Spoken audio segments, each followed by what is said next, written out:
What are you talking about today? The U.S. Senate race. I can't really give any information on that. Okay, I appreciate the I figured feedback I'd do though. it at the beginning because then you could just restart your 25 seconds.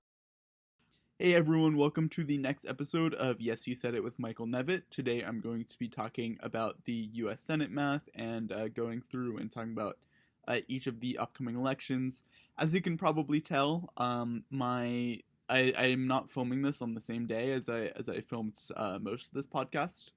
There are a few physical features that might be different, but I'm going to cut in a little bit because I filmed most of this episode 2+ weeks ago in late May. There are some things that are going to be out of date, some things that I have changed for, but some of the polling is going to be about 2 weeks old, and so just keep that in mind. So just to make sure that everyone's on the same page, there are 100 Senate seats, 47 of them currently controlled by Democrats, 53 by Republicans, and then the vice president is the tiebreaker. So even though the Democrats are currently losing, they are on the offensive. They're only defending 13 out of the 35 seats that are up this year, and most of the close, interesting races are currently held by the Republicans, so there's a lot of room for them to move up. It seemed for a long time like it wasn't that likely that Democrats were going to do well in the Senate, but over the past month or two, we've seen a lot of really strong marks for Democrats that seem to indicate that maybe it's more of a toss-up and it might be extremely close. And this is a really important chamber because Mitch McConnell, the Republican Senate Majority Leader, has been dominating and making sure that nothing gets through that is against Trump, and making sure that no form of progressive action goes through, even though the House has been passing a lot. So let's start with most of the races aren't interesting and are pretty safe for either side. So just going through that quickly. Thank you, by the way, for 270 to win for this custom map. So Massachusetts is going to be won by the Democrat, either Ed Markey or Joe Kennedy. Reed is going to win re-election in Rhode Island, Booker in New Jersey. These are all for Democrats. Chris Coons in Delaware, Merkley in Oregon, Durbin in Illinois, and Mark Warner in Virginia. Actually, the first thing I ever did in electoral politics was for AP Gov 6 years ago. I wrote an essay about this exact Virginia Senate race, and now I'm talking about it now. I think it'll be a lot less interesting this time, though. It'll go almost certainly for the Democrat. And the last seat that I know will go for Democrats is New Mexico. Even though Trump and a lot of Republicans talk about competing in New Mexico, it's not going to happen. It's a Democratic state. I don't know why they're wasting their time with it.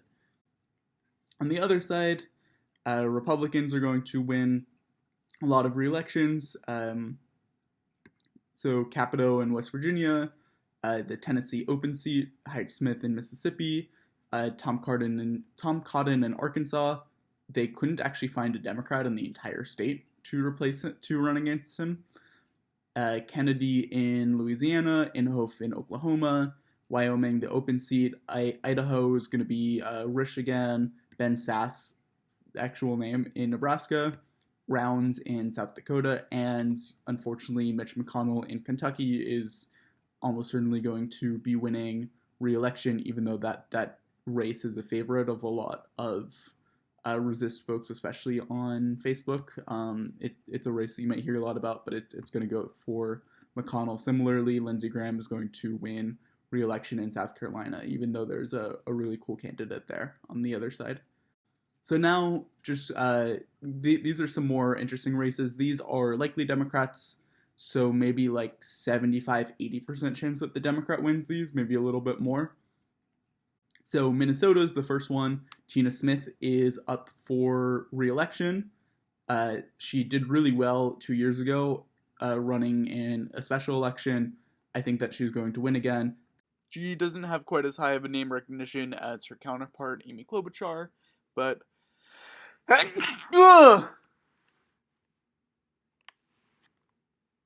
now transitioning to New Hampshire, another likely Democrat, Jeanne Shaheen, is up for re-election. She's not running against Corey Lewandowski, Trump's former campaign manager, which is disappointing. 3 out of 10 for not having the entertainment factor of Lewandowski in the race. I don't know if any of you saw his congressional hearing. It was really interesting. He was really combative. But, New Hampshire is kind of a classic toss-up state, but I think that Biden will be pretty fine there. And she's extremely popular, so I think that she'll run ahead of Biden. So I think that she's going to cruise to re-election. It is worth noting that the state is small and changes a lot. It's called elastic. There is the potential for change there, so we can't be too certain, but I feel good about this. Michigan is another likely Democratic seat. Gary Peters running for re-election against John James, the Republican. A lot of people on Twitter call it a toss-up, especially on Republican Twitter. It's not a toss-up. It's a close state, but Gary Peters is too good, and I think that the Democrats have a really good shot in Michigan. 7 out of 10 though for Gary Peters for being covert, kind of like a spy, because the Republicans keep calling him Jerry Peters, and even run attack ads against his fake name because they want to imply that people don't know who he is, but then they're running attack ads against the wrong person. It's really weird. I don't know why they do that. The last likely Democratic state is Colorado, currently held by a Republican, actually Cory Gardner, but it's a pretty Democratic state. He's running against a popular former presidential candidate, John Hickenlooper, former governor of Colorado. And the polls show that he's up by almost 20 points. It's going to be, it's not going to be close. You got to feel pretty good about Hickenlooper there. Update from the present day, June 16th. Hickenlooper has actually become embroiled in 2 somewhat high-profile scandals since I first filmed this, although I still think that he is more than likely going to win the primary and the general election. I think that they're going to be discussed and going to be on people's minds, but I don't think that I don't think that it'll really have much of an impact on the election overall. Although, let's say a 3 out of 10 for making me issue a correction. And now transitioning to likely Republican states, there are 6 races that I've marked here. The first one is Alaska. Definitely not one that people have been paying a lot of attention to. Dan Sullivan is running for re-election against Dr. Al Gross, who's actually an independent. Has the potential to be an interesting race. Sabato's crystal ball just moved it to the likely Republican column, even though Alaska is a pretty Republican state, but might have the potential to surprise some people. There are some interesting demographics there, and also it's Alaska. Political analysts just don't know a ton about it. It's more divorced from your normal American political norms that you see in most states. And I'm going to give this race a 7 out of 10 because I just think that Alaska would be fun if it were competitive and if we had to pay attention to it. It's a fun state. Also, apparently Al Gross once killed a grizzly bear in self-defense. I think I think that would be a fun discussion to have in American politics. Kansas. So there's an open seat. It's a very Republican state as well.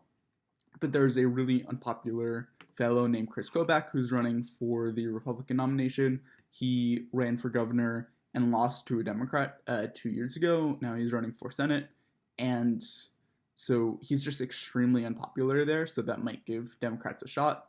But it's looking less and less likely like he's going to win that primary. It seems like the Republicans are coalescing against another figure in the party. They really don't want to lose this seat. And it's also just such a Republican state. Even if he does win the primary, he's still more likely than not going to win the election. So, yeah, I don't feel good about the Democrats' chances there, although Barbara Bollier is a great candidate and has a shot depending on what happens in that primary. I'm going to give Kobach a 0 out of 10 for being so terrible that even the Republicans hate him. He's really just a vile politician. Texas. So John Cornyn, the less famous Texas senator, is running for re-election, also a Republican. It's definitely not as interesting as that Ted Cruz first Beto election that we saw recently. That Beto only lost by 3 points, which was promising for Texas, but the candidates are just weaker this time on the Democratic side. I think that the Democrats missed out on some top recruits like Beto and the Castro brothers that could have made this race a lot more interesting. But the recruits here are pretty unknown. It's also just a super expensive state, so I don't think that the establishment like the DSCC is going to invest a ton of money there because there are better options elsewhere, and they just won't get the same like number of grassroots donors as Beto, who was excellent at fundraising because who's paying attention to the seat. I'm going to give a 9 out of 10 for fun names. There are two Democrats left. MJ Hegar versus Hagar. MJ Hagar, I think, versus Royce West. I think that whoever wins the Democratic primary, it's going to be a fun name. So I'm going to give them credit for that. Alabama. This is held by a Democrat, Doug Jones, but we're going to call it likely Republican. Tommy Tuberville, who is a former Auburn coach, is most likely going to be the nominee against Jeff Sessions, who's Trump's frenemy, and Roy Moore, who you may remember from a lot of terrible incidents a few years ago that led to Doug Jones winning this election, even in this very Republican state. So it's very Republican, and it's not the kind of state that changes easily. So it's unfortunately looking like the Republicans will take the seat back. But I mean, Doug Jones did pull off one upset December 7, 2017, you may remember, but it doesn't seem to be in the cards. He doesn't have like the extreme weakness of his opponent. But I'm going to give 7 out of 10 for Tommy Tuberville because he won 7 out of 10 of his games against Alabama as the Auburn coach, which is actually really incredible. So I'm going to give him a decent mark for that. I wonder if the Alabama fans will hate him in the state. Might be divisive. So the next likely Republican election is the Georgia special election. Kelly Loeffler currently holds this. This is a wild seat. You may have been following it. The person who held it retired due to health reasons, and then Trump and the governor of Georgia, both Republicans, had very intense debates about who would replace him. And the governor of Georgia picked Kelly Loeffler, who is very much uninspiring and has committed some financial crimes, profiteering off of the pandemic. So she seems like she's not going to win re-election. But Trump's preferred candidate, Doug Collins, who was a high-profile defender of him during impeachment, is probably going to represent the Republicans. It is controversial, though, to put this behind the normal Georgia special election. But I think that like Collins will be a decent candidate. I think that he's going to win. Win the primary. They're not going to have like the incumbent shooting herself in the foot because she's not going to be running in a few months. And there is a pretty weak Democratic field because there was so much uncertainty that a lot of Democrats picked that other seat. The top candidate of the Democrats was actually accused of intentionally running over his wife's foot. It's just not a good situation. I think it's kind of similar to the Texas election. It's been shifting left for a while. I don't think that this is the year. I don't think that this is the race, unfortunately. I will give Doug Collins an 8 out of 10 for Southern hospitality. If you go to his congressional office in D.C., you will get some nice George delicacies like peanuts, Coca-Cola, Chick-fil-A chips, but unfortunately no peaches, which would be a nice addition. And I also wanted to flag the North Carolina potential special election. The Republican Senator Richard Burr also committed a lot of financial crimes and is under investigation from the FBI, and there is a potential that this could be a really high-profile special election in November if he happens to resign or get forced out of office between now and September, which is potentially extremely problematic for the Republicans because it creates a great opportunity for the Democrats to pick up another seat.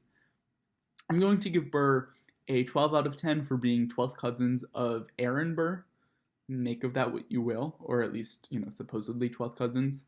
But definitely, if you're wondering about the name, it's not a coincidence. Now I'm going to talk about the one lean Democrat race that I have. It's Arizona, currently held by Republican Martha McSally, who lost the 2018 election, actually, but was still appointed to fill out the remainder of John McCain's term. So Arizona has gone Republican for forever, but it actually flipped 2 years ago against McSally. Kirsten Sinema won that other special election, and Mark Kelly, the famous astronaut, is running and seems to have a really good shot. I think it's more likely than not that the Democrat will pull this off. So lean means like 60 to 75% chance that the candidate is going to win.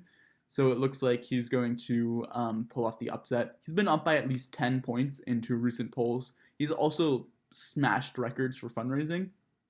And I'm going to give him a 10 out of 10 for being one of the only, for like part of the only set of twins to ever go into space. He and his twin Scott. The government actually tests them because this is the only example they have of how to compare people of the same genetic build who have been in space, which is interesting. It is a very fun fact. Credit to my friend Tamara for sharing that.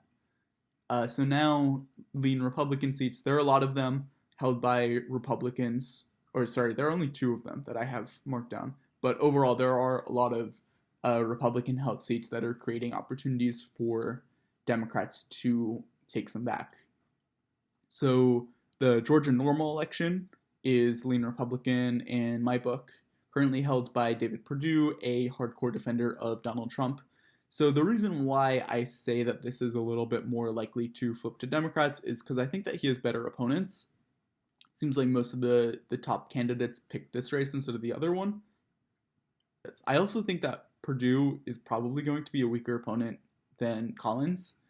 I think that he's going to be just as alienating to the non-Trump voters, the suburban voters, and the urban voters in Atlanta. But at least like Collins has the attention and the name recognition. He's going to, I'm sure, fundraise pretty well among Republicans.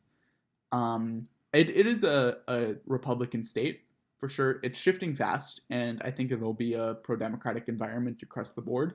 So it has the potential to pull off the upset. John Ossoff, a former journalist and congressional candidate who ran for a high-profile seat a few years ago, ended up winning the primary with over 50% of the vote, which was a very good mark considering it was a pretty crowded field, and he got to avoid a runoff. And he got a ton of votes. There were a ton of votes all over in the primary for Democrats, huge increases, and that's a very good sign for Democrats' odds going forward. I'm going to give the Associated Press in this race a 0 out of 3, actually, because that's the number of missed calls that they made. They called 3 runoffs, both for the Senate race and 2 of the congressional primaries, and all of them turned out not to be runoffs, which is really weird because you don't see the AP making a ton of missed election calls, and it could be an interesting, potentially bad thing considering what might happen if we don't know who's going to win various races in November. Another state that is kind of similar is Iowa. Joni Ernst is running for re-election. I think the state is moving away from Democrats. Probably it could come back, but it's the kind of non-college educated white voters that the Democrats haven't been doing very, very well with in recent years. So, but it is close enough that like the Democrats could reach back if there's a good year for Democrats, which it looks like there is definitely the potential for. Another way this is similar to Georgia's that I kind of had to eat my words in this update, just like I did in that state. Teresa Greenfield won the primary a few weeks ago, and a poll came out a few days ago that everyone has been talking about, has been all over Twitter, that showed that she was up by 3 points. And that was a real warning sign for Trump and for Republican odds in the Senate. Showed that she was actually winning by like 13 or 14 in various congressional districts across the state, and that Biden was doing very well. I mean, it's still going to be a tough haul for Democrats, but they have a very good shot with Teresa Greenfield, it seems like, if things stay how they are. I'm going to give Joni Ernst a 0 out of 10 because 6 years ago when she first ran for Senate, she talked a lot about hog castration. Really interesting, extremely weird Senate race 6 years ago. that her central message on TV was that she castrates hogs. I guess check that out if you're curious, but 0 out of 10 for making us think about that. I'm now going to talk about the final three races. I am leaving them all as toss-up. I think that each party has pretty close to even chance of pulling it out. The first one is Montana, which is currently held by Steve Daines. It is safe Steve, though. I feel quite positive that Steve will win, considering that his opponent is Steve Bullock, who is a recent presidential candidate as well, and also the sitting governor of Montana. And so I will give this like a slight Republican tilt because it is a very Republican state, but the governor Bullock has a really high approval rating, plus 50, which is amazing. It's like 70-20 for the coronavirus response. He's really popular. Daines is not the Republican, and it's a really great time to be a governor. There was one recent poll that showed that he was up by 7. So, I mean, it's just one poll, but, if he can keep that up, he is a good shot. He only announced a few months ago, and it's become a really tight race since then, just because he's such a great candidate. He's also been fundraising extremely well, and it's not like it takes that much money to compete in Montana. So I'm going to give him a 10 out of 10, Steve Bullock, for his amazing TikTok energy. His family, actually, I'm not really a fan of TikTok. I don't have the app myself, but I do enjoy seeing the Bullock family on TikTok. That's pretty fun. Come give me something, oh. Baby, come give me something, oh. 'Cause I can't stop loving. Baby, come.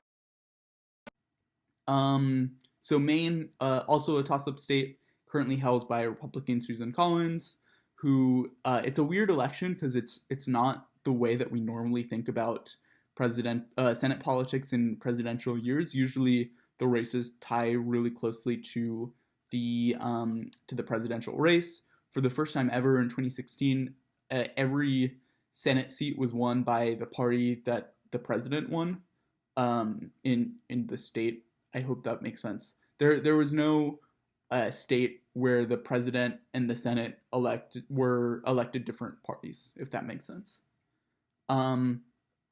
But yeah, this is weird because it kind of falls outside of that, because Collins has a reputation of being a lot more moderate than a lot of other Republicans.